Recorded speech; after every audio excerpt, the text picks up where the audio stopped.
This is a tiny tutorial about your essential caving gear, particularly the new Cave Sounder, which helps you locate actual caverns.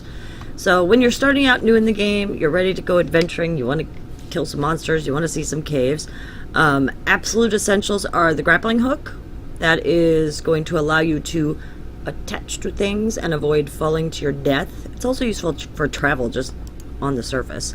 So you'll be able to make these grappling hooks starting with the basic, and as you go up you can make better and better hooks. The better the hook, the further it will shoot across the way, the further it will fire, and the quicker it will pull you to the location. The other utility items you would be best off making, you don't have to make the ore prospector or the ground sounder. They will help you locate veins of ore, and they will help you, this one helps you locate the minerals. So ore is pretty obvious, ground is going to be the mineral locator. These will give you a distance reading. I don't know why I only have one up in my hotbar right now, but that gives you a distance of how far the veins are from you, and the closer you get, you'll start to see the outline. I want to focus on the Cave Sounder because it is a little bit different, also at the Tinker's Workshop, and you use that by clicking, and it gives you an actual outline of the cave systems that are nearby. Now if you're talking about a cave that's close to you, you're going to get a very light green reading, but as you approach a separate cavern, you'll see a fuller enclosed outline, and as you get closer to it, it gets a little darker. I've already tunneled through here using my rock grinder just to save a little time. But one thing you want to do is when you're very close to the end, and you can usually see a transition between kind of this rough dirt, and very often you'll see the plain dirt, very plain dirt, like just straight brown dirt.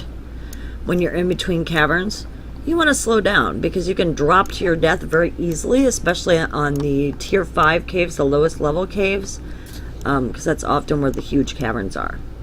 So your grappling hook, you're going to point with your mouse pointer, fire with Q to get around. The other essential gear you're going to find, again, let me pull this up with L just so you can see it. At the Stone Forge, you want to make sure you make at least the basic adventurer's gear. That's a mouthful. And that's especially important to make the blade, the boots, and you want to make the doublet, which is your basic armor pieces, because there will be monsters in these caves and they will eat your face off if you're not careful.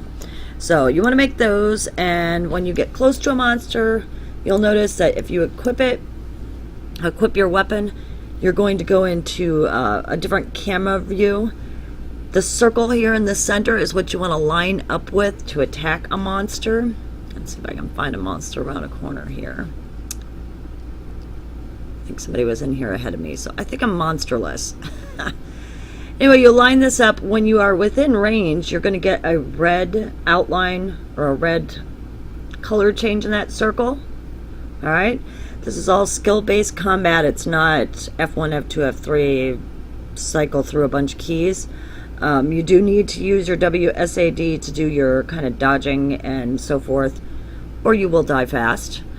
What else? If you revive in a graveyard, very often it's going to be enclosed in a separate cavern, which is one reason that you want to make sure that you make your rock grinder, or I can't think of what it's called. I'll put an annotation up here. I just said it earlier, but it's why you want to make something to dig with other than a pick, because you'll be there forever and a day trying to get out of the graveyards. I think that covers just the basics, so you understand why you want to bring those tools with you into the caves and how to find them on which tables. This has been a tiny tutorial, and I'm sure I'll talk to you soon.